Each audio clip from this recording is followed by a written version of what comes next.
Case పడితే నేను వెళ్ళలేక కాదు, వెళ్ళి గొడవ చేయలే కాదు, కానీ నాకు తెలుసు మతం అనేది చాలా సున్నితమైన, చాలా భావోద్వేగాలతో కూడిన ఉంటుంది. నేను చలో అసెంబ్లీ అని ఒక రైతుల కోసం పిలిపించినంతగా రామతీర్థంకి నాకు పిలిపి ఇవ్వడం చాలా వంద ఆలోచిస్తాం. ఎందుకంటే ఈ తప్పులు చేసేవాళ్ళు, విగ్రహాలు ధ్వంసం చేసేవాళ్ళు, దేవాలయాల విగ్రహాల మీద అశుద్ధం రాసేవాళ్ళు వీళ్ళు చాలా కొద్ది మందే ఉంటారు. వాళ్ళ మతం ఏంటో, వాళ్ళ నైజం ఏంటో, వాళ్ళ పొలిటికల్ బ్యాక్గ్రౌండ్ ఏంటో మనకు తెలియదు. అందుకే నేను ఒక నిర్ధారణకి రాలేను. పలానోళ్ళు చేశారు నేను అన్నం, చాలా బాధ్యతగా ఉంటాం. కానీ ఒక మాట మేము వెళ్తే అమాయకులు చాలా మంది బలైపోతారు. అసలు ఈ గొడవకి సంబంధం లేని ముస్లింలు కావచ్చు, క్రిస్టియన్స్ కావచ్చు, లేదా మిగతా హిందువులు కావచ్చు, ఈ భావోద్వేగాల్లో వెళ్ళి బలైపోతారని చెప్పి మేము చాలా నియంత్రణతోటి ప్రకటనకు వరకే ఇచ్చి నేను వెళ్లకుండా నన్ను నేను నియంత్రించుకున్నాను. బాధ లేదని కాదు, బాధ్యత చాలా ఆపింది. మరి ఇలాగ మేము బాధ్యతతో ఉన్నప్పుడు ఒక ప్రభుత్వం ఉండి 151 ఎమ్మెల్యేస్ ఉండి వాళ్ళు ఇంకెంత బాధ్యతగా మాట్లాడాలి? ఏ మాత్రం బాధ్యత లేకుండా వెండి సింహాలు పోతే పోయినాయి, రథం కాలిపోతే ఇంకో రథం చేయిస్తాం, విగ్రహం పోతే ఇంకో విగ్రహం పెడతాం, రాముడికి తలకాయ నరికేసి ఇంకో తలకాయ పెడతాం. అదే విధానం. ఈ మాట ఒక చర్చిలో జరిగితే ఈ మాట మీరు అనగలరా? ఒక మస్జిద్కి జరిగితే మీరు అనగలరా? ఇంత ధైర్యంగా అనగలరా మీరు? ఆ ధైర్యం మీకుందా? హిందూ దేవాలయాల మీద జరిగినప్పుడు ఇదే మీరు అంత నిర్లక్ష్యంగా ఎలా మాట్లాడతారు? తప్పు కదా. ఇది సెక్యులరిజం అంటామా? ఇది బాధ్యత అంటామా? ఇది చాలా చాలా మంది ఆవేదన కలిగిస్తా ఉంది. మన బీజేపీ గారు చెప్పినట్టుగా కానీ, గతంలో మనకి జగన్ రెడ్డి గారు చెప్పినట్టుగా, ముఖ్యమంత్రి జగన్ రెడ్డి గారు చెప్పినట్టుగా కానీ నిజంగా ఎవరన్నా వేరే వాళ్ళు ఉంటే, ఆ దోషులు ఎవరన్నా ఉంటే ఏ పార్టీలో ఉన్నా కఠినంగా శిక్షించండి. దీనిని దయచేసి పొలిటికలైజ్ చేయదు. దీన్ని మతం చోలికి ఎవరు కూడా చాలా బాధ్యతగా మాట్లాడకపోతే అది చాలా అరిష్టాలు కలిగిస్తుంది. జనసేన ఆలోచించేది ఎప్పుడు మతం అనేది మానవత్వం, మతం కంటే మానవత్వం గొప్పదని మేము నమ్మే సిద్ధాంతం చాలా బలంగా నమ్ముతాం. అది మేము పాటిస్తాం.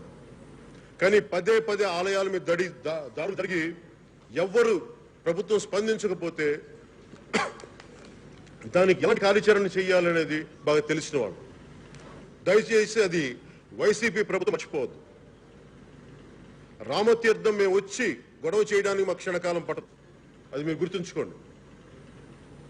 ఎందుకంటే అమాయకులు బలవ్వకూడదు. కేవలం మీ నిర్లక్ష్యం వల్ల, మీ ఉదాసీనతతో కూడిన వైఖరి వల్ల ఈ రోజున వరుస పరంపరలు దాడులు జరుగుతున్నాయి. అది మీరు వేరే పార్టీల మీద పెట్టండి, వాళ్ళే చేశారా చేయలేదా అది మీరు తేల్చండి. ఇప్పటికీ 40 ఇష్యూ, మీరు 40 సంఘటనల మీద మీరు వీళ్ళు పలానోళ్ళు చేశారు, మిగతా 100 ఏమైంది? పిఠాపురం ఎవరు చేశారు? అంటే రాష్ట్రం అంతా పిచ్చోళ్ళు, రాష్ట్రం అంతా అడవి మృగాలు, లేదంటే ఎవరో చేసేసుకున్నారు. ఇదే మీరు చెప్పే సమాధానం? ఇదే ఒక చర్చికి జరిగితే మీరు మాట్లాడతారా? ఒక మస్జిద్కి జరిగితే మీరు మాట్లాడతారా? ఒకసారి ఆలోచించి మీరు దయచేసి చాలా పద్ధతిగా స్పందించాల్సిన అవసరం ఉంది ప్రభుత్వానికి.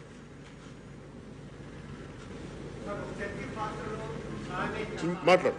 ఎస్ ఎస్, మీ ప్రశ్నలో మాట్లాడు. అది కూడా మా దృష్టిలో ఉంది. విగ్రహాలు మేమే పగలు కొట్టామంటే వారి మీద యాక్షన్ లేదు. విగ్రహాలు ఇలా పగలు కొట్టేసాను సోషల్ మీడియా పోస్టింగ్ పెడితే ఈ రోజుకి నాన్ బెయిలబుల్ వారెంట్తో జైల్లో తిరుగుతున్న పిల్లలు. మరి ఇంకొక వైపు ఒక పాస్టరు విగ్రహాలు మేము ధ్వంసం చేసాం నేనే అని చెప్పి యూట్యూబ్ పెడితే ఎలాంటి యాక్షన్ లేదు. పట్టుకోవడానికి 8 రోజులు 10 రోజులు ఏ సూచిస్తున్నాయి? ఇవన్నీ ఏ సంకేతాలు పంపిస్తున్నాయి? ప్రభుత్వానికి చెడ్డ పేరు రాదా?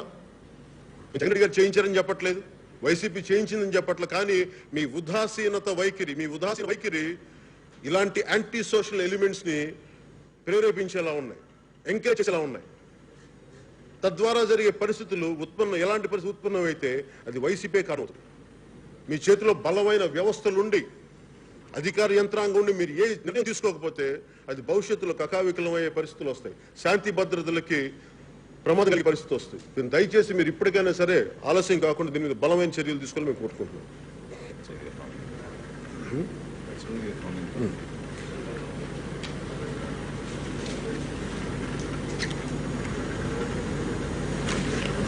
అసలు ఆలయాల చుట్టూ విపరీతమైన గొడవలు జరుగుతూ ఉన్నాయి. చాలా మంది నా దగ్గరికి వచ్చి గత 2 సంవత్సరాలుగా చాలా విషయాలు చెప్తున్నప్పుడు, మొన్న తిరుమలకు వచ్చినప్పుడు కూడా ధర్మ భ్రష్టం అవుతుంది, ధర్మాన్ని కాపాడండి మీరు, దేవాలయాలు అన్యాయాలు జరుగుతున్నాయి, ఎండోమెంట్స్లో అవకతవకలు ఉన్నాయి, స్వామివారి మీద భక్తి లేని వాళ్ళందరూ కూర్చొని ఇక్కడ కొంత ఉద్యోగాలు చేసి ఇబ్బందులు ఉన్నాయి ఇక్కడ, ఇవన్నీ మీరు కొంచెం ప్రస్తావించండి పదే పదే తీసుకొస్తే నేను అది ఒకటే సంవత్సరం నేను ఆలోచిస్తా ఒకటే అనుకున్నాం. ఉదాహరణకి సింహాచలం గుడి దగ్గర నుంచి మీరు ఆ ట్రస్ట్ ఇష్యూస్ కానీ ఇవన్నీ చూస్తే అసలు ముందు దీని మూలం ఎక్కడికి వెళ్ళిందని ఆలోచిస్తే అసలు ఎండోమెంట్ బోర్డు నార్త్లో చాలా తక్కువ, ఇంకా చెప్పాలి నార్త్లో అసలు లేదు, సౌత్లోనే ఉంది. సౌత్లోనే ఎండోమెంట్స్ బోర్డు ఎందుకు ఉంది? ఆర్కడ్ నవాబ్ కొన్ని వందల ఏళ్ల క్రితం వాళ్ళ దాడుల క్రమంలో తిరుమలని ఆక్రమించుకోవాలనుకున్నప్పుడు, కొల్లగొట్టాలి అనుకున్నప్పుడు అప్పట్లో ఉన్న పూజారులు కానీ పెద్దలు కానీ మఠాధిపతులు కానీ అందరూ కూర్చోబెట్టి మీ సంవత్సరానికి మేము ఇంత కప్పం కడతాం, మమ్మల్ని వదిలేయండి అంటే ఆయన కూడా ప్రతి సంవత్సరం కప్పం వస్తుంది కదా అని చెప్పి ఆర్కాడ్ నవాబ్ వదిలేశారు. ఆ తర్వాత ఇప్పుడు కాంటెంపరీ భాషలో చెప్పాలంటే కార్పొరేట్ కంపెనీ అయిన బ్రిటిష్ ఈస్ట్ ఇండియా కంపెనీ వచ్చి ఒక్కొక్కటి ఆక్రమించుకుంటున్నప్పుడు వాళ్ళకి తెలియకుండా ఒక ఆదాయం వచ్చి పడింది. ఆర్కాడ్ నవాబ్ వెళ్ళిపోయినప్పటికీ ఈస్ట్ ఇండియా కంపెనీకి పలానా చోట నుంచి ఆదాయం వచ్చింది. ఎక్కడి నుంచి వచ్చింది ఈ ఆదాయం అని చూస్తే పలానా టెంపుల్స్ నుంచి వచ్చిందని. సో ప్రభుత్వం అలా ప్రవేశించింది. ఆ తర్వాత బ్రిటిష్ వాళ్ళు వచ్చి వెళ్ళిపోయిన తర్వాత ఇండియా భారతీయులు వచ్చిన తర్వాత అది ఎండోమెంట్స్ బోర్డు ఇక్కడే ఉండిపోయింది. అది అలా చేసుకుంటూ వెళ్ళిపోయి ఈ రోజున ఎండోమెంట్స్ బోర్డు చేసే అవకతవకలు కానీ అంటే ఇందాక మేము దారిలో తిరుమల నుంచి చూస్తూ ఉంటే ముక్కోటి ఏకాదశికి ద్వారం ఒకరోజు తెరుస్తారు, అది ఒక ఆచారం. గవర్నమెంట్లో కమిటీలు మారిపోయి బోర్డులు మారిపోయి ఇష్టం వచ్చాక 15 రోజులు 10 రోజుల్లో అంటే వాళ్ళ సౌకర్యం, వాళ్ళకి విఐపీలకో లేదా ఇంకెవరికో అప్పీ చేయడానికో ఆచారాలని మంట కల్పిస్తారు. అదే ఒక పీఠాధిపతులు కానీ ఆధ్వర్యంలో ఉంటే వాళ్ళు చెప్తారు ఎందుకు ఈ ముక్కోటి ఏకాదశి రోజు తెరవాలి, మిగతా రోజులు ఎందుకు తెరవాలి, దానికి ఒక ఆచారం ఉంటుంది. ఒక చర్చికి వెళ్తే మనం తలపైన ఇది వేసుకుంటాం, అది ఒక ఆచారం. అది దానికి ఒక ఎందుకు ఇవాల్వ్ అయింది, దానికి ఒక విధి విధానం ఉంటుంది. అలాగే హిందూ ధర్మానికి వచ్చేటప్పటికి ప్రతిదీ ఒక ఆచారం చాలా నిర్దిష్టంగా ఒక ప్రణాళికతో చెప్పింది పీఠాధిపతులు కానీ సియర్స్ కానీ. అలాంటి వాటిని కాదని ఈ పొలిటికల్ గ్రూప్స్ అన్ని వచ్చి ఎండోమెంట్ బోర్డులో చేరిపోయి వాళ్ళ కన్వీనియంట్గా మార్చుకోవటం, ఈ నిధుల్ని పక్కటి అసలు అవసరాలు చెల్లించడం, కేవలం ధర్మ కార్యానికే పెట్టాల్సిన నిధుల్ని రాజకీయ అవసరాలకి దాన్ని పంపించేయడం, ఇవన్నీ ఒక్క వైసీపీ చేసిందని చెప్పట్లే. గత దశాబ్దాలుగా జరుగుతున్న దాన్ని ఎక్కడో చోట చరమాంకం పలకాలి. దీని మీద ఏదో ఒక బలమైన చర్చ జరగాలి, దీని మీద చాలా బలమైన చర్చ జరగాలి అనుకున్నప్పుడు మేము ఒకటే అనుకున్నాం. ముఖ్యంగా 12 ఈ మల్టీ జోన్ టెంపుల్స్ ఉన్నాయి. తిరుమల దగ్గర నుంచి శ్రీకాళహస్తి, అలాగే శ్రీశైలం, ఇలాంటి ఒక 11 ముఖ్య క్షేత్రాల్లో ఉన్న కమిటీలు ఎలా పనిచేస్తున్నాయి. ప్రతి చోట వెళ్తే ఆలయ కమిటీలు చాలా భూముల మీద ఆశతోటో లేదంటే అసలు భగవంతుడి మీద అంటే విశ్వాసం లేదు కానీ పదవి కావాలి, వాళ్ళు వచ్చేసి అవకతవకలు చేస్తూ ఉంటే దీనిని నిర్ధారించడానికి, దీన్ని ఎదుర్కోవడానికి మేము ఒక షాడో కమిటీలు పెడతా ఉన్నాం. జనసేన వైపు నుంచి ముఖ్యమైన ఈ గుడులకి తిరుమలతో సహా ఒక కమిటీని ఏర్పాటు చేస్తాం, ఒక షాడో కమిటీ. అఫీషియల్గా మీరు చూస్తే బ్రిటన్లో క్యాబినెట్కి షాడో క్యాబినెట్ ఉంటుంది. ఇక్కడ మేము పెట్టే కమిటీలు దీనికి ఎలాంటి ఇది ఒక పొలిటికల్ ఇది లేనప్పటికీ ఒక పొలిటికల్ పార్టీగా మేము బాధ్యత తీసుకొని షాడో కమిటీలు మేము ఏర్పాటు చేస్తాం. అంటే ఉదాహరణకి హరిప్రసాద్ గారు ఈయన టీటీడీ బోర్డు సభ్యులుగా చేశారు 2 దఫాలు. ఆయన ఆధ్వర్యంలో అలాగే ఇంకొక 2 నాయకుల ఆధ్వర్యంలో ఒక కమిటీ ఏర్పాటు చేసి 12 గుడికి ఒక 12 షాడో కమిటీలను పెట్టండి. ఈ షాడో కమిటీలను పెట్టి అసలు గుడికి ఉన్న కమిటీల పనితీరు ఏంటి, అక్కడ ఎలాంటి అవకతవకలు జరుగుతున్నాయి, ధర్మానికి ఎలాంటి విఘాతం కలుగుతుంది, భవిష్యత్తులో ఇలాంటి విఘాతం కలగకుండా ఎలాంటి ముందుకు తీసుకెళ్ళి వీటన్నిటి మీద కూడా ఒక బలమైన ప్రణాళికతోటి ఈ షాడో కమిటీస్ పనిచేస్తాయి. అది దాని వివరాలు ఒకసారి అయిన తర్వాత సంపూర్ణ రూపుదిద్దుకున్న తర్వాత మీకు ఇంకోసారి తెలియజేస్తాం.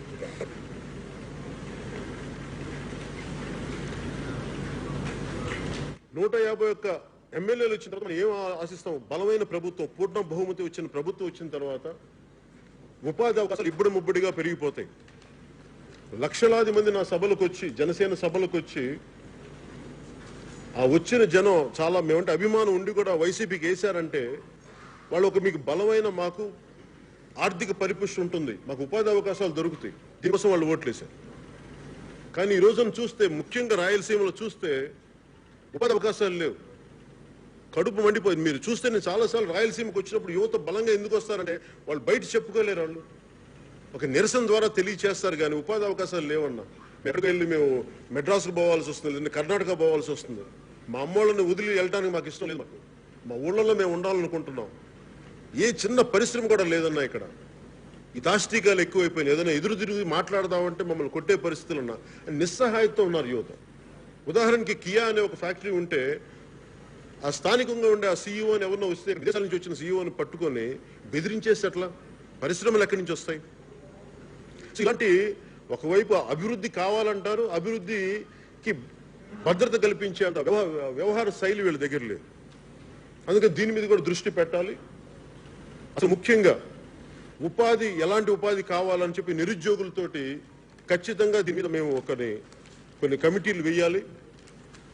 నిరుద్యోగం అసలు ఎలాంటి, ఏ స్థాయిలో నిరుద్యోగం ఉంది, వాళ్ళకి ఎలాంటి ఉపాధి అవకాశాలు కావాలి, ఎలాంటి ఎంప్లాయ్మెంట్ ఆంధ్రప్రదేశ్కి కావాలి, దీని మీద ఖచ్చితంగా కూర్చొని చాలా మంది పెద్దలతో కూర్చొని, ఒక నిపుణులతో కూడిన కమిటీ కూర్చొని ప్రాంతాల వారీగా అక్కడ ఉన్న నైపుణ్యం ఏంటి, స్థానికంగా ఉన్న నైపుణ్యం కళ ఏంటి, వీటన్నిటి మీద బేస్ చేసుకొని ఈ ఉపాధి ఎలా కల్పించాలి, భవిష్యత్తులో ఎలా ఉపాధి అవకాశాలు ఉండాలి, ఎలాంటి పరిశ్రమలు రావాలనేది భవిష్యత్తులో దాన్ని కూడా ఒక బలమైన కార్యాచరణ.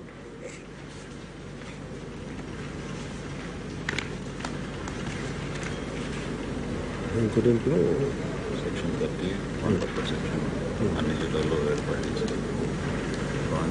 క్షీణించి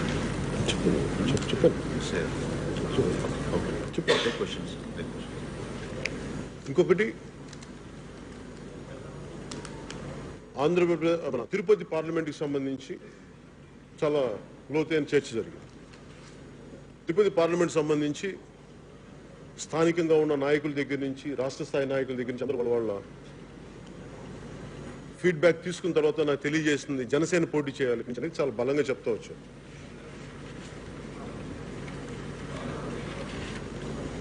సో వారి అన్నీ విన్నాం. మేము కూడా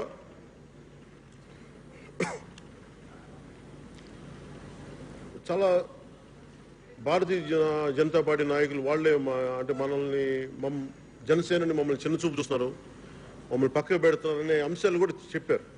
అంటే ఇది నేను ఎందుకు ఇబ్బంది పడకుండా మాట్లాడుతానంటే, జాతీయ స్థాయి నాయకత్వంతో నాకున్న సంబంధం, లేదా నాకు వారికి మధ్య ఉన్న అవగాహన కానీ చాలా బలమైన అవగాహన. అది క్షేత్రస్థాయిలో, రాష్ట్ర స్థాయిలో రావడానికి ఆ అవగాహన కొంత లోపించింది. అవగాహన కార్యక్రమాలు లోపించడానికి ప్రత్యేక కారణాలు ఏం లేవు. ఈ కరోనా వల్ల మేము ఎక్కువసేపు ముఖాముఖి కూర్చోలేకపోవటం వల్ల ఈ పర్సెప్షన్ ఒకటి బిల్డ్ అవుతా ఉంది. అంతే తప్ప దాంట్లో కూర్చోబెట్టి ఎవరు చేయాలి పోటీ అనేది ఇంకొక వారం రోజుల్లో నిర్ణయించాలి. ఒకటి డేట్ వచ్చే ముందులోపు కొంత అవగాహన ఉంది. ఎవరు పోటీ చేసినప్పటికీ వాళ్ళు నాయకులు కూడా చెప్పింది ఒకటే, ఎవరు పోటీ చేసినప్పటికీ, జనసేన పోటీ చేసినా, భారతీయ జనతా పార్టీ పోటీ చేసినా, తెలంగాణలోని జీహెచ్ఎంసీ ఎలక్షన్స్ ని ఎంత ప్రతిష్టాత్మకంగా తీసుకున్నారో, ఈ తిరుపతి ఉప ఎన్నికని 2 పార్టీలు అంత ప్రతిష్టాత్మకంగా తీసుకుంటే తప్ప ఇది బలమైన సంకేతం పంపదు. ఎందుకంటే చాలా బలమైన అవకాశం ఈ అలయన్స్ ని రాష్ట్రానికి ఇది ఆల్టర్నేటివ్ అని చెప్పడానికి. ఈ తిరుపతి ఉప ఎన్నిక చాలా కీలకమైంది. జీహెచ్ఎంసీకి జాతీయ స్థాయి నాయకులు ఎంత బలంగా నిలబడ్డారో, ఈ ఉప ఎన్నికకి అభ్యర్థి ఎవరైనప్పటికీ అన్ని స్థాయిలో ఇది చేయాలి. అలాగే జనసేన బలాన్ని కూడా వాళ్ళు ఈ స్థానికంగా ఉండే నాయకులకి మీరు అవగాహన ఏర్పాటు చేయండి, మీకు మేము మాట్లాడతామంటే అది ఖచ్చితంగా ఏర్పాటు చేస్తామని చెప్పారు. సో అందులో దీంట్లో ఎలాంటి పొరపచలు కానీ, ఎలాంటి కొంత గ్యాప్స్ ఉండొచ్చు. ఆ గ్యాప్స్ వచ్చింది కరోనా ఈ పరిస్థితుల వల్ల మేము ముఖాముఖి ఎక్కువ కలవలేకపోవడం వచ్చిన పరిస్థితి తప్ప వేరే ఏది కాదని మీకు తెలియజేసుకుంటాం. అంటే క్వశ్చన్ సార్ మళ్ళీ చెప్పరా?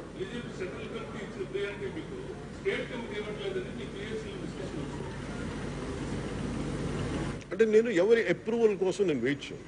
స్టేట్ కమిటీ అప్రూవల్ కోసం అంటే నేను గౌరవిస్తాను ఖచ్చితంగా. వ్యక్తిగతంగా అయితే మరి కలుసుకుంటున్నప్పుడు నేను అందరినీ కన్నా లక్ష్మీనారాయణ గారి దగ్గర అందరినీ కలుసుకుంటాను వచ్చాను. కీలకమైన రాష్ట్ర కార్యవర్గ సభ్యులందరినీ కలిసాను. అక్కడ నాకు ఎప్పుడు కనిపించలేదు. కానీ మీరన్న మాటకి అది ఎందుకు వచ్చి ఉండొచ్చు అంటే ఇక్కడికి అంటే వారి వారి సభలు నడుపుకుంటున్నప్పుడు ఒకటి మాట అది ఒకసారి ఉత్సాహం వల్ల కావచ్చు, లేదంటే పొరపాటు కావచ్చు తప్ప నాకైతే అది అనిపించట్లేదు నా వ్యక్తిగతంగా.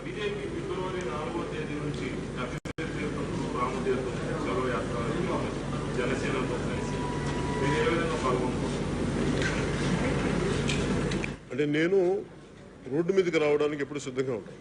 కానీ నాకు ఒక ప్రత్యేకమైన విధానం ఉంది. అంటే నేను వస్తే భావోద్వేగాలు ఎక్కువ ఉంటాయి. అది ఏ సమస్యకైనా సరే. మతం అనేటప్పటికీ నేను స్వయంగా నేను హిందువుని, నా దైవాలు నేను ఆరాధిస్తాను. మిగతా మతాల దైవాల్ని నేను చాలా చాలా గౌరవిస్తాను. చిన్నప్పటి నుంచి మా ఇంట్లో బైబిల్ ఉండేది, ఖురాన్ ఉండేది. ఎందుకంటే మేము సమస్త మత గ్రంథాలు మేము గౌరవించే కుటుంబం మాది. సో అలాంటి నేపథ్యం నుంచి వచ్చిన నేను ఈ భావోద్వేగాలు అంటే నేను వచ్చి చలో అసెంబ్లీ అనేది ఒక దీనికి నేను పిలిపించినందుగా రామతీర్థంకి వెళ్ళి మాట్లాడాలంటే నాకు భయం ఏంటంటే ఇది అమాయకులు బలవకూడదు. మిగతా నాయకులు చేసిన విధానం వేరుంటుంది. కానీ నేను స్వయంగా పాల్గొంటే అది ఎలాంటి సమస్యలు ఉత్పన్నమవుతాయో అన్న ఒక భయం కంటే కూడా బాధ్యత నా మీద ఉంది. కాబట్టి కొంచెం నేను దాన్ని ఆచితూచే స్పందిస్తాను. అందుకని మా క్యాడర్కి అంటే తప్పు జరిగింది, ఆ తప్పుని బయటికి తీయాల్సిన అవసరం ఉంది, అది తెలియజేయండి. అక్కడ దాకా నేను ప్రస్తుతానికి ఉన్నాను. భవిష్యత్తులో ఎలా ఉంటుందో నేను చెప్పలేను. అదే సమయంలో భారతీయ జనతా పార్టీకి సంబంధించిన బైబిల్ పట్టుకునే పార్టీ కావాలా లేకపోతే భగవద్గీత పట్టుకునే పార్టీ కావాలా తెలుసుకుంటే తిరుపతి ఎన్నిక ఈ అంశం మీద జరుగుతున్నటువంటి మాట మాట్లాడారు. అంటే బైబిల్, భగవద్గీత, ఖురాన్ ఏదైనా సరే దేవుడి వాక్యే కదా. అది వ్యక్తిగతంగా నేను అలా విడగొట్టలే. అంటే ఏ కాంటెక్స్లో అన్నారో నాకు తెలియదు. అన్న వ్యక్తులు ఎవరు అంటే సమాజాన్ని అంత విడగొట్టడం నాకు కొంచెం నేనైతే అలాంటి మాటలు మాట్లాడలేను. అంటే అది పార్టీలు ఎవరు బండి సంజయ్ గారు అనే విధానంలో అది ఏ కాంటెక్స్లో అన్నారు, ఏ పర్పస్ కూర్చో అంటే ఆయన అన్న పదం నాకు అర్థం చేసుకోగలను. ఆయన ఆవేదన నుంచి వచ్చిన మాట. వరుసగా దేవాలయాలు ధ్వంసం అవుతూ ఉంటే ఏం పట్టించుకోకుండా పోతే పోయింది, రథం కాలితే కాలిపోయింది, లేదంటే కూర్చోబెట్టి ఆంజనేయ స్వామి విగ్రహం చేయకూడదు, ఆయన విగ్రహం ఆయనను బాధపడతాడా, ఇవన్నీ వాళ్ళంత నిర్లక్ష్యంగా మాట్లాడితే దానికి సమాధానం చెప్పడానికి ఒక మాట అన్నారేమో. నాకు తెలిసి ఆ స్థాయి వ్యక్తులు నిజంగా లోపల నుంచి అలా ఉంటే ఇలా ఉండదు కదా ప్రపంచం. అది అందుకని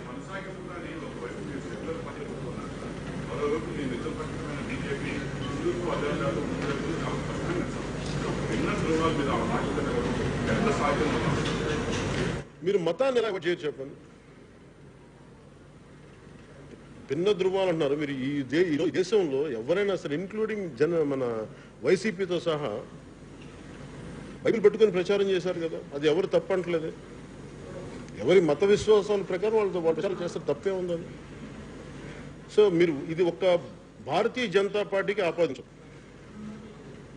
అదే అన్నాను. ఇది ఈ కోణం ఏమవుతుందంటే మతం అనేటప్పుడు కేవలం భారతీయ జనతా పార్టీ అంటే నేను ఈవెన్ భారతీయ జనతా పార్టీ పొత్తు లేకపోయినప్పుడు ఇదే మాట్లాడలేదు. అంటే ఇది ఒక సగటు భారతీయుడిగా నా అబ్జర్వేషన్ ఏంటంటే మీరు ఒకరికి అప్లై చేసిన రూల్ మిగతా వాళ్ళు కూడా అప్లై చేయాలి. మీరు ఈ మాట భగవద్గీత అనే మాట మీరు వీరికి అప్లై చేసినప్పుడు ఇంకొక ఇది కూడా మీరు వీళ్ళకి కూడా అప్లై చేయాలి. అందుకని దీన్ని మనం కేవలం ఒక బీజేపీ అనే కోణం నుంచే చూడదు.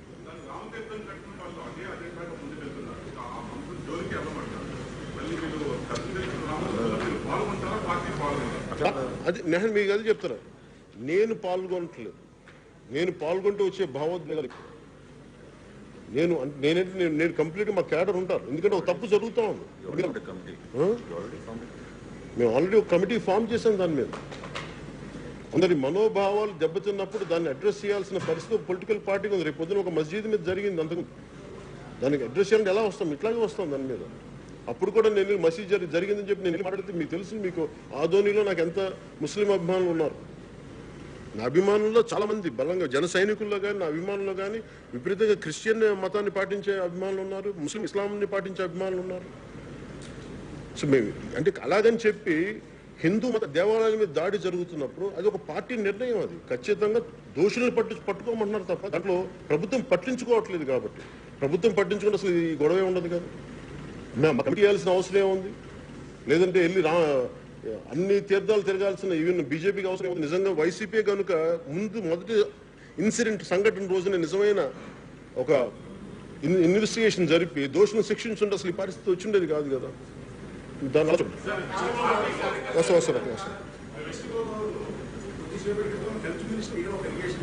ఏమని ఏలూరులో కూడా సరౌండింగ్స్ లో కళ్ళు తిరిగి పడిపోతున్నారు. ఒక వింత వ్యాధి వచ్చింది. ఆ వ్యాధికి మూల కారణం జనసేన టీడీపీ చేసే ఒక కుట్ర, అది కూడా డ్రామా అయి ఉండొచ్చు. వీళ్ళు కావాలని విగ్రహాల ధ్వంసంలో వీళ్ళ పాత్ర ఏ విధంగా ఉందో ఇలా కళ్ళు తిరిగి పడిపోవడంలో కూడా జనసేన టీడీపీ కుట్ర ఉందని వాళ్ళ అలిగేషన్ లేదు. ఒట్టి గొడ్డుకి అరుపులు ఎక్కువ అంటారు. అంతే, అంతమించిన సమాధానం.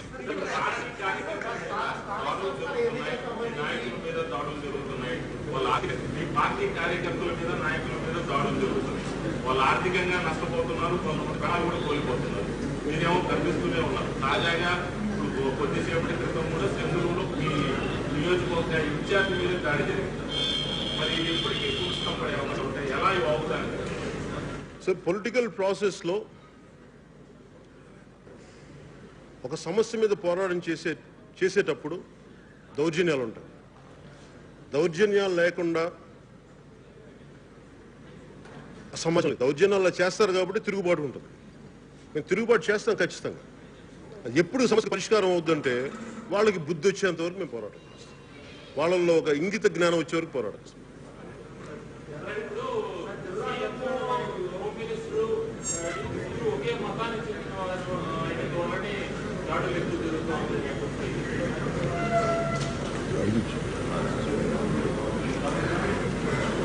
ఎవరున్నారా? చంద్రబాబు గారు అన్నారా మాట? మళ్ళీ చెప్పరా ఒకసారి?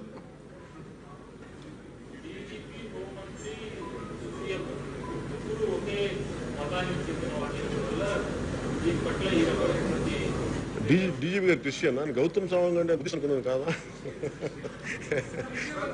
అంటే దాన్ని అలాగే అది మాట నేయడం తేలిక, కానీ మత ప్రాతిపాదికను విడతీయటం నాకైతే మనసు అది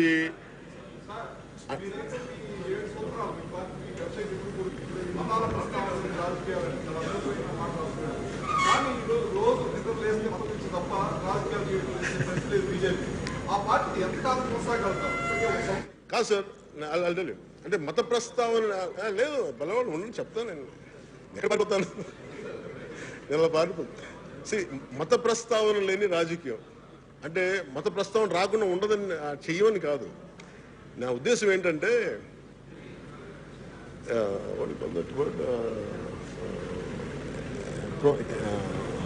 లిబరేషన్ ఆఫ్ స్లేవ్స్,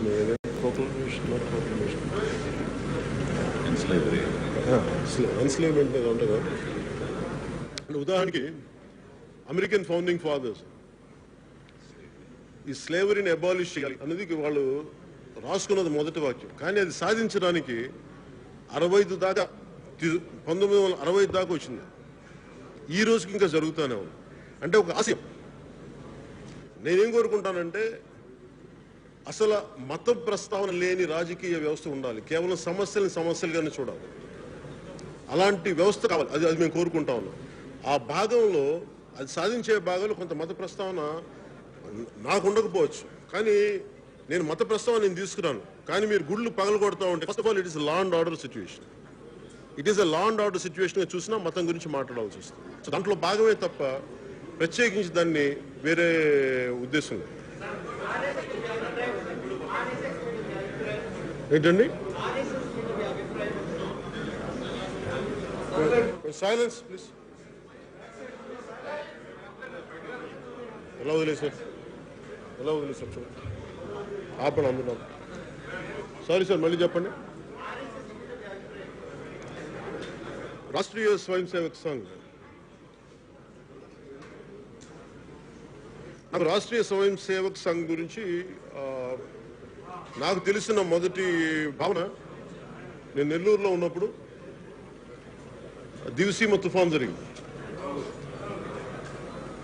దివిసీమ తుఫాన్ వచ్చినప్పుడు నేనుంటున్న ఏ ప్రాంతంలో చాలా చెట్లు ఇట్లు పడిపోతే చాలా మంది కాకి నిక్కర్లు వేసుకొని చేస్తా ఉన్నారు. నాకు వాళ్ళు ఎవరో అర్థం కాదు, పోలీసులు అనుకున్నారు. చూస్తే అప్పుడు ఎవరో చెప్పారు, అది మన ఆర్ఎస్ఎస్ అనే ఒక సంఘం ఉంటుంది, వాళ్ళు సంఘ సేవ చేస్తున్నారు. అది నాకు ఇంట్రెస్టింగ్ అనిపించింది.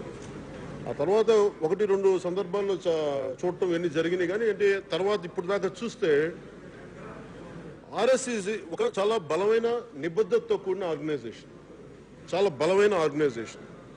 ఇన్ని దశాబ్దాల తర్వాత కూడా దేశం కోసం సర్వస్వం వదిలి చాలా నిబద్ధతతో ఉన్న అలాంటి ఆర్గనైజేషన్ ప్రపంచంలో ఇంకెక్కడ ఉందా లేదో నాకైతే కనిపిస్తుంది. సో ఆర్ఎస్ఎస్ గురించి చాలా మంది మాట్లాడుతూ ఉంటే నాకు అనిపిస్తుంది, RSS is anti Muslim, RSS is anti Christian అని మాట్లాడితే, ఈ మధ్యన ఏదో ఒక మోహన్ భాగవత్ గారి ఇంటర్వ్యూ టీవీలో చూస్తూ ఉంటే ఆయన చెప్పిన మాట చాలా బలంగా ఆకట్టుకున్నా. ఒకటి, పరమత సహనం లేనిది ఏ మతాన్ని పక్కన పెట్టేదైతే అది హిందుత్వం కాదని చెప్పి, అంటే అన్ని మతాలని సమానంగా ఇముడ్చుకోగలిగే అంత గొప్ప నేల ఇది, అదే హిందుత్వం. హిందుత్వం అనేది ఒక జీవన విధానం తప్ప ఒక మతం కాదు. అలాగే ఆయన చెప్పిన మాటలు నాకు బాగా నచ్చినాయి. నేను స్వయంగా గోసేవ చేసేవాడిని, గోశాల నడుపుతాను నేను నా ఫామ్ హౌస్లో. గోరక్షక్ గురించి ఆయన ఎవరు అడిగారు. గోరక్ష పేరు మీద చాలా మంది చంపేస్తున్నారు, అది ఇది మీరేమంటారంటే దానికి ఆయన చెప్పిన సమాధానం చాలా అద్భుతంగా ఉంది, కనువిప్పు కలిగేలా ఉంది ఎవరికైనా సరే. గోరక్షణ అంటాం. అసలు ముందు రోడ్ల మీద ఇన్ని ఆవులు వెళ్ళిపోతూ ఉన్నాయి, చెదారం తినేస్తూ ఉన్నాయి, వాటి రోడ్ల మీద వదిలేసి ఎవరో చంపుతున్నారు మీరెందుకు ఏడుస్తారు, ముందు వాటిని సంరక్షించండి. నిజమైన గోరక్షకుడు అంటే అక్కడ నిరాదరణగా గురైన ఆవులని మీరు స్వీకరించి మీరు వాటికి ఏదైనా చేయండి, అది నిజమైన గోరక్షకుడు అనేది ఆయన చెప్పి నాకు చాలా బలంగా ఆకట్టుకుంది. సో ఇలా చూస్తే ఒక ఆర్గనైజేషన్ ఇంత నిబద్ధతతో ఉంది, వాళ్ళ మీద బ్రిక్ బ్యాటింగ్ ఉంటుంది, దాడులు ఉంటాయి, కానీ వారి నిబద్ధత ముందు ఎవరు కూడా తలంచాల్సింది. అందుకని నాకు ఆర్ఎస్ఎస్ మీద ప్రత్యేకమైన గౌరవం ఉంది.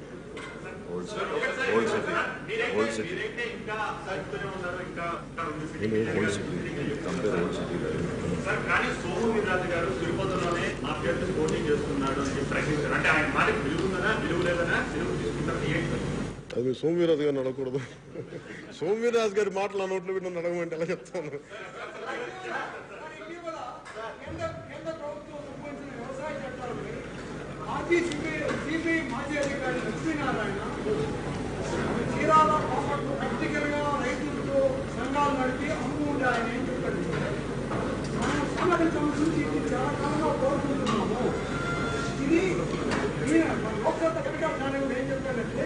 ఈ దేశంలో ఒక జాతి ఉంది, చూశాను.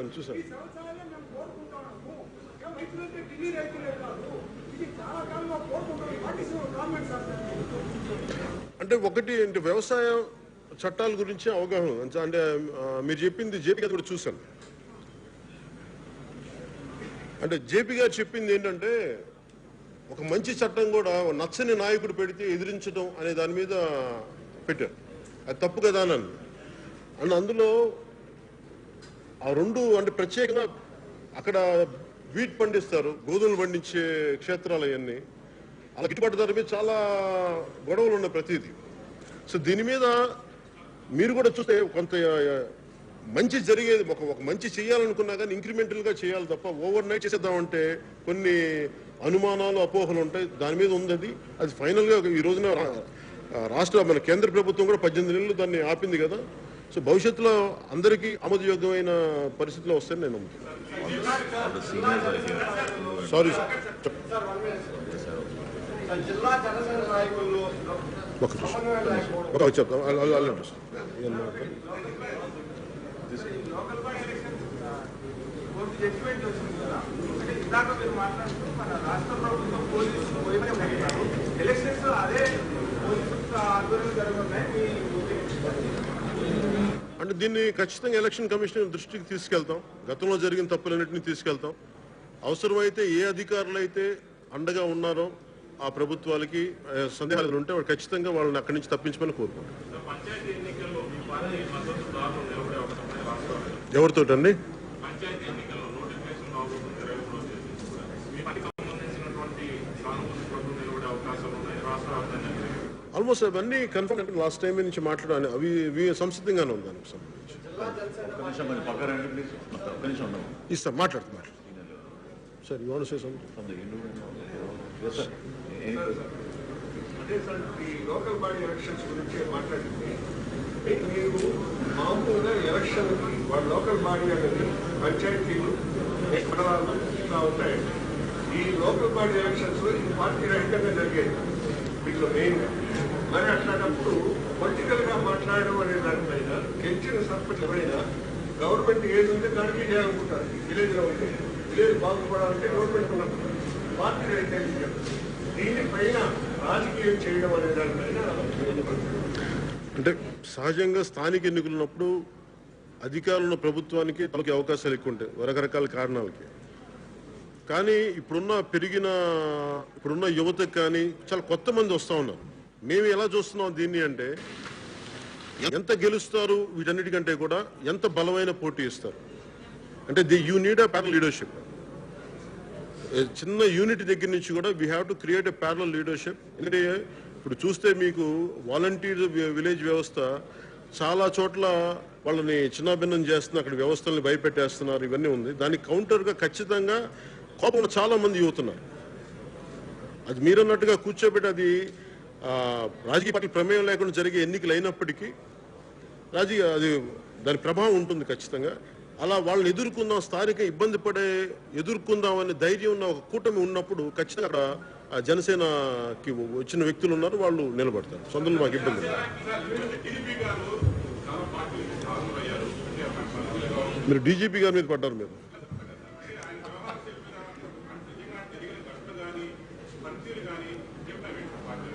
అంటే నాకు ఎట్లా ఆలోచిస్తానంటే, నేను అసలు అధికారులు స్వయం ప్రతిపత్తితో పనిచేస్తే వ్యవస్థను అసలు ఎవరన్నా ఉందా? ఆ వ్యవస్థల్ని నిర్వీర్యం చేశారు అందరూ. డీజీపీ స్థాయిలో ఉండే వ్యక్తి ఆయన అనుకుంటే చాలా చేయగలరు. కానీ అక్కడ ఉన్న పరిస్థితులు, రాజకీయ పరిస్థితులు ఎలా ఉన్నాయి, వాళ్ళ పొలిటికల్ బాసెస్ ఒత్తిడి ఖచ్చితంగా ఉంటుంది. అది ఈ రోజున్న వైసీపీ ఉందని కాదు, ఏ ప్రభుత్వం ఉన్నా వారికి ఫ్రీ హ్యాండ్ ఇచ్చే పరిస్థితులు. నన్ను ఒక సిఐ ఒక ఆయన ఒకటి ఏలూరులో మాట్లాడుతుంటే, సార్ నాకు నేను అడిగాను, రౌడీస్ గురించి అడుగుతున్నాను పోయినసారి ఎలక్షన్ టైంలో. ఆయన ఒకటే మాట అన్నాడు, సార్ నాకు కరెక్ట్గా టైం ఇస్తే ఎవ్వరి ప్రమేయం లేకపోతే నేను సెట్ చేస్తాను sir. So it is all about political bosses. వాళ్ళు ప్రభావితం చేసే విధి వల్ల తప్ప నిజంగా. అందుకని వ్యక్తిగతంగా అధికారులు అనలేను. ఎందుకంటే ఇదే అధికారులు వదిలేస్తే చాలా బలంగా పనిచేస్తారు.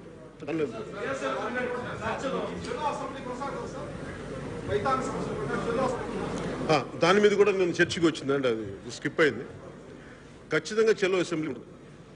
మేము అందరినీ సంసిద్ధం అమ్మనే చెప్పాము అందరూ. దాని మీద కనుక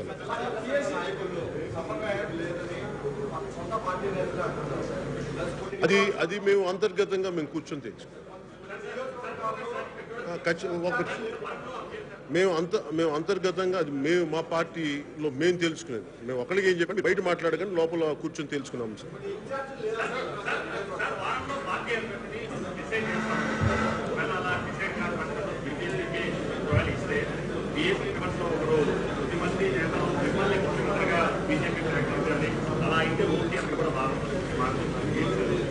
ఏదండి మళ్ళీ చెప్పండి. వారంలో ఓకే.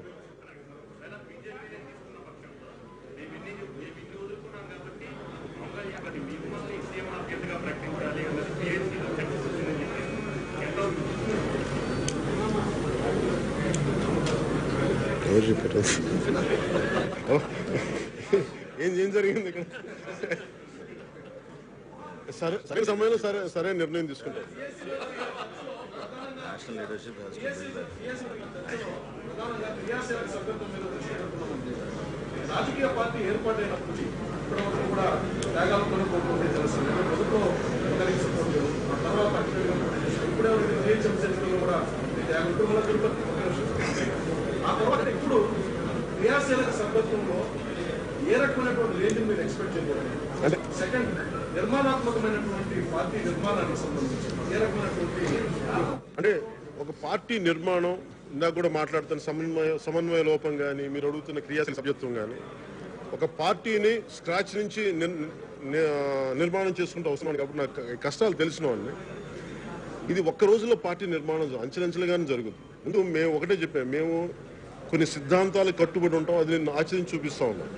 అలాగే వీళ్ళకి బలోపేతం చేయడానికి ఫస్ట్ ఎక్కువ సమయం ఇచ్చేవాళ్ళు, అలాగే దాంతోపాటు వాళ్ళకి ట్రైనింగ్ క్లాసెస్ కానీ, భవిష్యత్తులో ఏ సమస్యలు ఉన్నా కానీ ఎలా ఎదుర్కోవాలి, ఇలాంటి దాడులు ఉంటే కూడా దాన్ని మనం చట్టపరంగా ఎలా ముందుకెళ్ళాలి, వీటన్నిటి మీద కూడా క్లాసెస్ తీసుకొని ఇది ఒక దీర్ఘకాలిక ప్రణాళిక.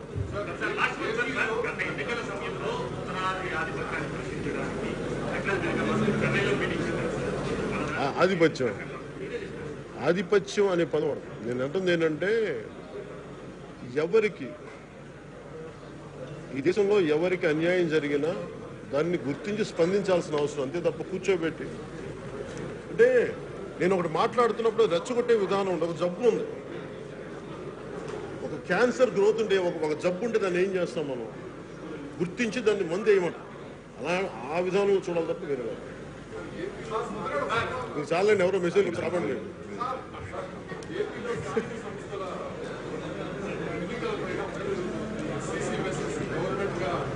Say it again, sir. Silence. SCC versus government. కొంచెం వాళ్ళందరూ కూర్చోమని ట్రై చేస్తున్నారు కదా. ఈ ప్రెస్ కాన్ఫరెన్స్ దయచేసి మీరు అందరూ సహకరించాలి. టీకాని వేస్తున్నాము, కరోనాని కారణంగా చూపించి ఎన్నికలు వాయిదా వేయాలని చెప్పి గవర్నమెంట్ దాన్ని సమర్పిస్తారు. SCC versus government.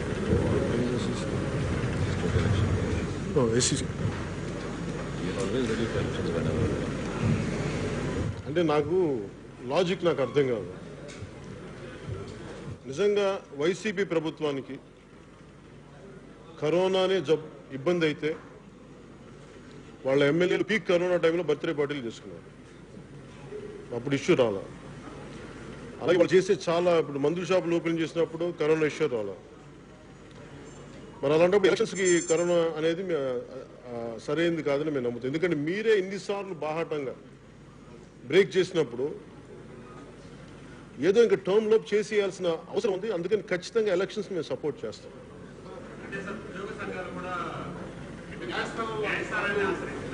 ఇప్పుడు అలా కాదు, దేనికి మీరు అంటున్నట్టుగానే ఎలక్షన్స్, ఇప్పుడు ఎలక్షన్స్ పెడితే కరోనా ఉధృతం అవుద్ది అంటున్నాం కదా. ఈ మీటింగ్ వల్ల ఎందుకు అనుకుంటారు, అందరూ ఎంత దూరంలో మొత్తం. సో అందుకని ఎలక్షన్స్కి అది పెద్ద ఇష్యూ కాదు, అది కేవలం అది ఒక దాన్ని ఒక ఎక్స్క్యూజ్ అనుకోండి.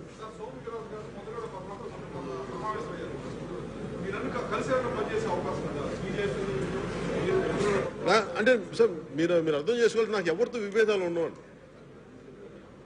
రాష్ట్ర ప్రయోజనాల కోసం అందరూ బాగుండాలని పనిచేసినప్పుడు నాకు వీళ్ళతో పని చేయకూడదు, నాకు అంత వ్యక్తిగత శత్రుత్వం ఎవరితో ఉండదు నాకు.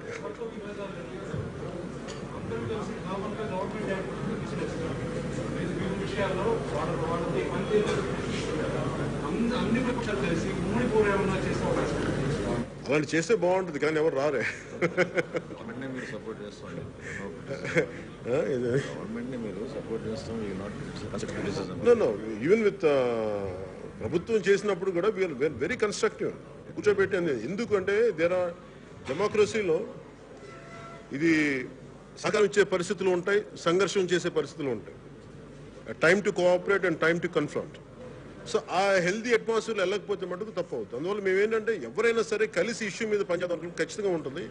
కానీ నేను ఒక్కనే ఉన్నప్పుడు వెళ్ళగలను. సపోజ్ ఉదాహరణకి పోయినసారి మేము సిపిఎం వెళ్ళినప్పుడు వాళ్ళు బీజేపీ వాళ్ళతో మేము కలవనేవాడు.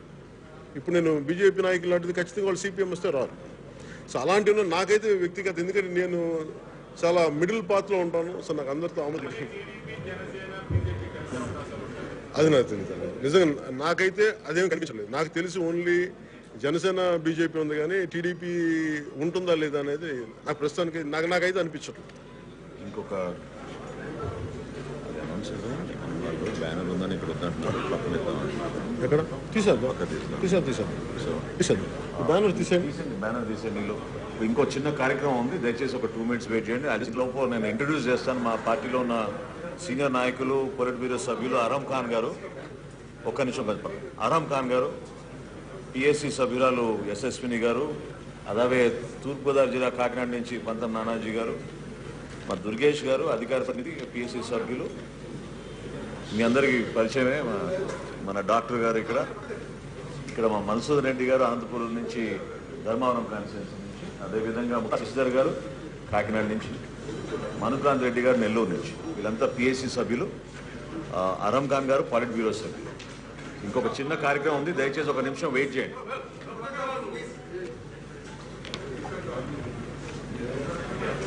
పాసిబులా తీసండి. వెనకాల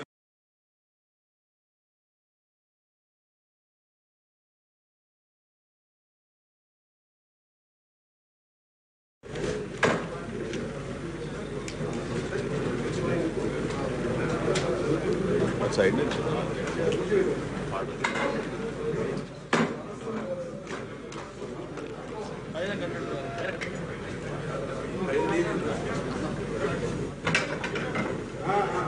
ఏంటిది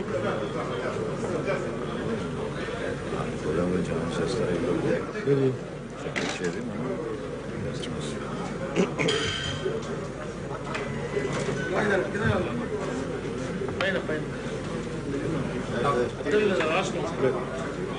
ఇది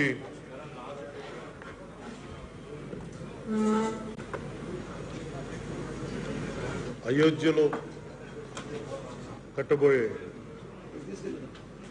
రామాలయానికి వ్యక్తిగతంగా నేను కొంత విరాళం ఇవ్వబోతా ఉన్నాను. దానికి సంబంధించి కొంతమంది విరాళాలు స్వీకరించడానికి కొందరు వస్తూ ఉన్నారు. వారికి ఇవ్వడానికి వెయిట్ చేస్తాను. అలాగే గతంలో బీజేపీగా గతంలో అలయన్స్లో ఉండి బీజేపీ తరఫున మంత్రిగా పనిచేసిన కామినేని శ్రీనివాస్ గారు కూడా ఉన్నారు. వారికి సంబంధించిన ఆ సంస్థ నుంచి తీసుకొచ్చి వ్యక్తులు కూడా తీసుకొచ్చి ఈ చెక్స్ వారికి మీ ముందు అందజేద్దాం అనుకుంటాం.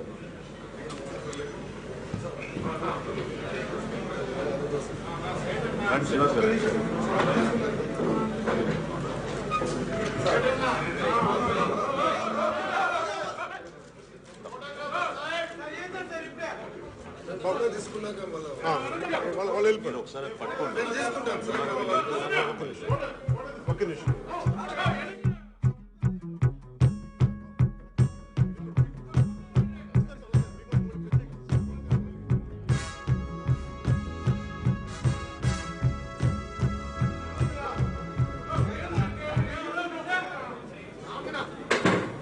అందరికీ రోజున చాలా ఒక మహాపండితుడు చెప్పింది శ్రీరాముల వారి గురించి, రామో విగ్రహవాన్ ధర్మః అని. ధర్మానికి ప్రతిరూపమే శ్రీరామచంద్రుడు. సహనం, ఆయన చూపించిన సహనం, శాంతి, త్యాగం, శౌర్యం. ఈ దేశం ఎలాంటి దాడులు ఎదుర్కొన్నా, ఎన్ని ఒడిదుడుకులు ఎదుర్కొన్నా బలంగా నిలబడగలిగింది అంటే శ్రీరామచంద్రుడు ఏర్పరిచిన దారి. ఈ రోజున పరమత సహనం ఇంత మనస్ఫూర్తిగా అన్ని మతాలకి, సర్వ మతాలని యాక్సెప్ట్ చేయగలిగి సంపూర్ణంగా ఈరోజు ఉంది మన భారతదేశంలో అంటే అది రామచంద్రుడు ఏర్పరిచిన దారి. అందుకే రామరాజ్యం అంటాం. అంటే అన్ని మతాలు, అన్ని కులాలు, సకల సమస్త ప్రాణకోటి సుఖంగా ఉండాలి. అలాంటి ధర్మానికి ప్రతిరూపమైన శ్రీరామచంద్రుడి జన్మస్థలంలో అయోధ్యలో రామాలయం కడుతుంటే ప్రతి ఒక్క భారతీయుడు పిల్ల పాపతో సహా ప్రతి ఒక్కళ్ళు దీని ముందుండి విరాళం ఇవ్వాలి అని మేము అనుకున్నప్పుడు నేను కూడా నా వంతు కృషిగా ఒక 30 లక్షల రూపాయలు నేను రామాలయ నిర్మాణానికి ఇస్తా ఉన్నాను. నేను ఇస్తున్నానని తెలియగానే చాలా ఆశ్చర్యంగా నా కింద అంటే నాతో పనిచేసే నాకు చాలా సభ్యులుగా అంటే ముఖ్యంగా చెప్పిన కార్యవర్గం ఇంటికి సంబంధించిన ప్రతి ఒక్కరు కూడా రకరకాల మతాలకు చెందిన వాళ్ళు ఉన్నారు, క్రిస్టియన్స్ ఉన్నారు, ముస్లిమ్స్ ఉన్నారు, అనేక రకమైన కులాల వాళ్ళు ఉన్నారు. అందరూ కూర్చొని ఈ రోజున వాళ్ళ నుంచి కూడా ఒక 11,000 రూపాయలు చెక్ వాళ్ళు కూడా నాకు ఇవి కూడా మీరు ఇవ్వండి అని డబ్బులు ఇస్తే వాటిని కూడా డీడీ తీసుకొచ్చి వాటి తరఫున ఇస్తున్నాం.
అందరికీ మనస్ఫూర్తిగా మీడియా సోదరులందరికీ మనస్ఫూర్తిగా ధన్యవాదాలు తెలుపుకుంటాను. జై హింద్. దయచేసి భోజనం చేశారు.